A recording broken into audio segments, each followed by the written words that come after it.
क्यों हम इस इलेक्टोरल बॉन्ड के मामले को आज स्वतंत्र भारत का सबसे बड़ा घोटाला कहते हैं। देखिए 2G का एक घोटाला हुआ, कोयले की खदानों का कोलगेट का घोटाला हुआ। उसमें क्या था? उसमें ये था कि बिल्कुल आर्बिट्ररी तरीके से 2G के लाइसेंस दे दिए गए और कोयले की खदानें दे दी गई। उस केस में मनी ट्रेल नहीं थी, लेकिन सुप्रीम कोर्ट ने एक कोर्ट मॉनिटर्ड इन्वेस्टिगेशन ऑर्डर किया। अब इलेक्टोरल बॉन्ड में क्या निकल कर आया है? देखिए, हम लोगों ने थोड़ी अभी प्रिलिमिनरी क्विक एनालिसिस करी है, और क्योंकि आधा इलेक्टोरल बॉन्ड 50% भाजपा को मिला है, तो हमने भाजपा की थोड़ी ज्यादा गहन एनालिसिस करी। अब मैं आपको बता दूं कि 4 तरीके से या 3 तरीके से घूस ली गई इलेक्टोरल बॉन्ड के जरिए। पहला, जिसको हम कहते हैं चंदा दो और धंधा लो, यानी कि प्रीपेड। पहले आपने चंदा दिया, फिर आपको कॉन्ट्रैक्ट मिला।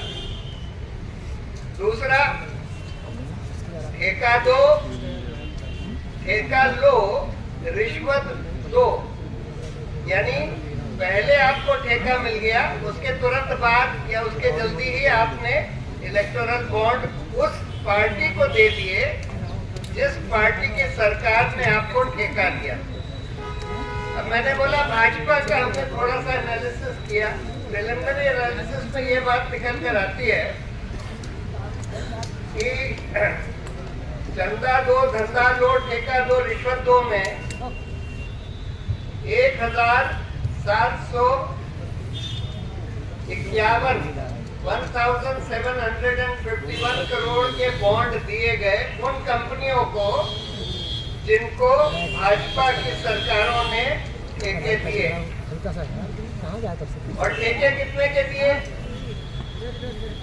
62,000 करोड़ के 62,000 करोड़ के ठेके दिए गए।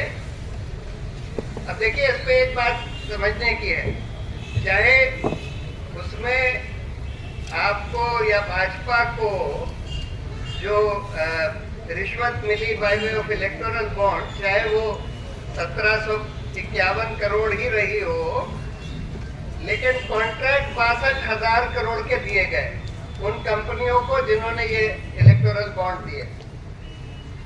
अब क्यों हम कहते हैं कि कई लोग सोचते हैं कि भाई ये तो कंपनियों का पैसा है, उन्होंने दे दिया, उससे जनता का क्या लेना देना। ठीक से देखिए तो ये जनता का पैसा है, क्योंकि जनता का पैसा इन कंपनियों को, इन सरकारों ने जनता का पैसा ठेके के तौर पर दिया है और 62,000 करोड़ दिया है।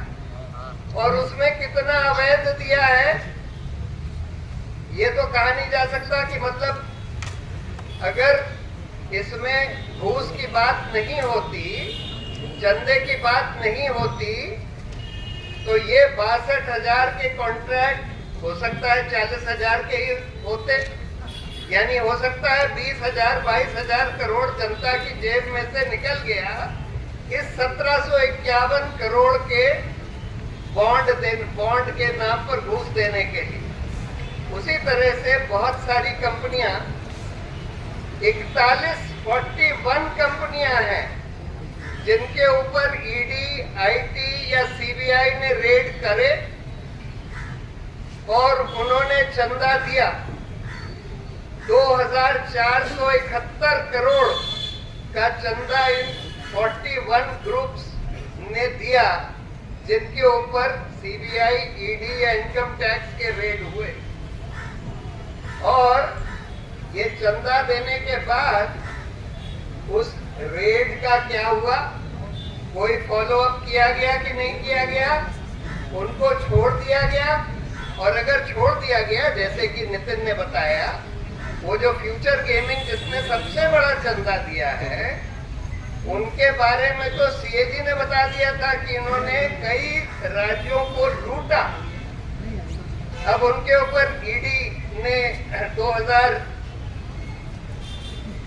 2023 में रेड करी, 2021 में, 2023 में इनकम टैक्स और ईडी की रेड होती है, और उन्होंने भाजपा को तुरंत 60 करोड़ का उस समय चंदा दे दिया। टोटल तो भाजपा को उन्होंने कई 100 करोड़ का चंदा दिया था। और उसके बाद अगर ये आप लोगों के छानबीन का काम है कि उसके बाद अगर ईडी और आईटी का एक्शन रुक गया, तो आप समझ लीजिए कि जनता का कितना नुकसान हुआ है। यानी कि हजारों करोड़ वो लूट रहे थे, उन्होंने उसके बाद कुछ 100 करोड़ का चंदा भाजपा को दे दिया, और फिर ईडी आईटी का एक्शन सब खत्म हो गया। तो यानी देश को, जनता को, पब्लिक एक्सचेकर को कितने हजार करोड़ का नुकसान हुआ उसके वजह से। मतलब ये वसूली का जो धंधा चल रहा था, इसमें पैसे तो 2500 करोड़ मिले भाजपा को इलेक्टोरल बॉन्ड के जरिए, लेकिन इसमें कितने पैसे छोड़े गए जो जनता के पैसे थे, जो जनता के लिए वसूल होने चाहिए, उसका 5%, 2% लेकर बाकी पैसा छोड़ दिया गया। तो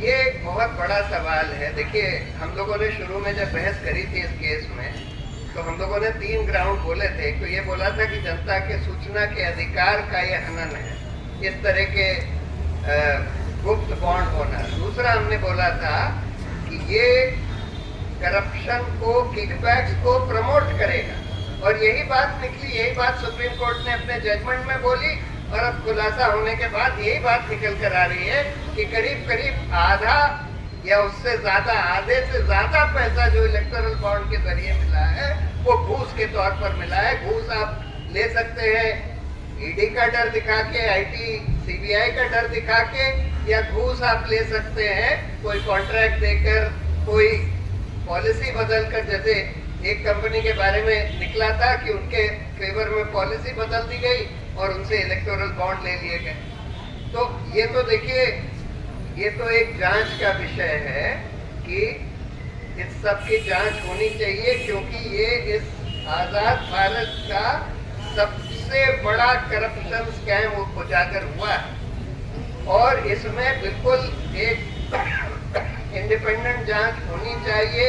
और जो भी लोग इन्वॉल्व थे, जिसमें कई तरह के ऑर्गेनाइजेशंस इन्वॉल्व थे, वो कंपनियां इन्वॉल्व थी जिन्होंने ये इलेक्टोरल बॉन्ड दिए और जिनको टिके मिले, या जिनके ऊपर से ईडी का हाथ खींच लिया गया, ईडी, आईटी, सीबीआई का। उसमें कौन अधिकारी इन्वॉल्व थे, उसके बाद ईडी, आईटी और सीबीआई के लोग, जो लोग इसमें शरीक हो गए, जिस पूरी कॉन्स्पिरेसी में इनका इस्तेमाल करके हफ्ता वसूला जाए, मतलब ये पैसा वसूला जाए, तो वो कौन थे, और सरकार और भाजपा के कौन लोग थे जो इस पूरे ये ट्राइपार्टाइट कॉन्स्पिरेसी हुई। और अगर ठेका देने की, तो उसमें सरकार के और भाजपा के कौन लोग थे, और इन कंपनियों के कौन लोग थे जो उस कॉन्स्पिरेसी में, ये मतलब चंदा दो और ठेका लो वाली कॉन्स्पिरेसी में, जो कि सीधा सीधा प्रिवेंशन ऑफ करप्शन एक्ट में करप्शन होता है। तो ये चीज बाहर आनी चाहिए, इस पर पूरी तहकीकात होनी चाहिए। सवाल ये है कि तहकीकात करेगा कौन? जब इन एजेंसियों की तहकीकात होनी है, तो कौन तहकीकात करेगा? ऑब्वियसली कोई इंडिपेंडेंट एसआईटी का गठन होना पड़ेगा अगर इसकी ईमानदारी से तहकीकात होनी। लेकिन अभी तो आप लोगों को, आपकी सबकी ड्यूटी है कि इसकी पूरी छानबीन करिए कि भाई इन लोगों ने कब पैसा दिया, कब इनके ऊपर ईडी की रेड हुई या आईटी की रेड हुई, कब हाथ खींच लिया गया, उसके बाद कुछ हुआ कि नहीं हुआ। अभी तो हम यही बता सकते हैं कि भाई बहुत सारी ऐसी कंपनियां हैं जिनके ऊपर ईडी, आईटी का एक्शन हुआ, उन्होंने चंदा दे दिया, उसके बाद एग्जैक्टली क्या हुआ ये आप लोग पता लगा सकते हैं। तो लास्ट बार देखिए सुप्रीम कोर्ट ने एक इंटरिम ऑर्डर दिया था 2019 में, और इसीलिए उन्होंने बोला है कि वो जो इंटरिम ऑर्डर की डेट थी 12 अप्रैल 2019, उसके बाद का ही डेटा उन्होंने ऑर्डर किया है देने के लिए। लेकिन उसके पहले के लिए सुप्रीम कोर्ट ने पार्टियों इलेक्शन कमीशन को बोला था कि तुम पार्टी से पूछो कि उनको अभी तक जो बॉन्ड मिले हैं वो किसने दिए हैं, वो उनसे पूछो। इलेक्शन कमीशन ने पूछा, और बड़ी अजीब बात है कि छोटी छोटी पार्टियों ने तो बता दिया कि हमको किसने दिए हैं इलेक्टोरल बॉन्ड, लेकिन जो बड़ी पार्टियां हैं भाजपा, कांग्रेस, टीएमसी, इन लोगों ने नहीं बताया कि किसने दिए हैं। और एक पार्टी ने तो, जेडीयू ने तो ये कह दिया कि हमारे यहाँ कोई दरवाजे के नीचे छोड़ गया था। भाजपा वगैरह ने बोल दिया कि भाई हमको पता नहीं, हम कोई रिकॉर्ड नहीं रखते। अरे आप 8,000 करोड़ इलेक्टोरल बॉन्ड का चंदा ले लेते हैं और आप कहते हैं हम कोई रिकॉर्ड नहीं रखते, हमको नहीं पता कौन दे गया। कमाल की बात है। तो कायदे से इन पार्टियों को भी ये सारा पूरा डेटा कायदे से बाहर आना चाहिए, 2019 के पहले का भी। और जैसे मैंने बोला, ये तो दिखाता ही है कि भाई हमारा जो पूरा लोकतंत्र है उसमें पैसे का कितना खेल हो गया है। ये देखिए, इलेक्शन में हर कैंडिडेट के ऊपर एक लिमिट होती है, 75 लाख कितना आप खर्च कर सकते हैं। यानी अगर भाजपा 500 कैंडिडेट लगाती है, एक कोई पार्टी 500 कैंडिडेट लगाती है लोकसभा में, तो टोटल वो 400 करोड़ से कम खर्च कर सकते हैं। और यहाँ आपने देखा कि इलेक्टोरल बॉन्ड के ही जरिए सिर्फ 5-6 साल में सिर्फ एक पार्टी को, भाजपा को 8,250 करोड़ सिर्फ इलेक्टोरल बॉन्ड से मिल जाते हैं। यानी कहाँ 400 करोड़, कहाँ 8,000 करोड़।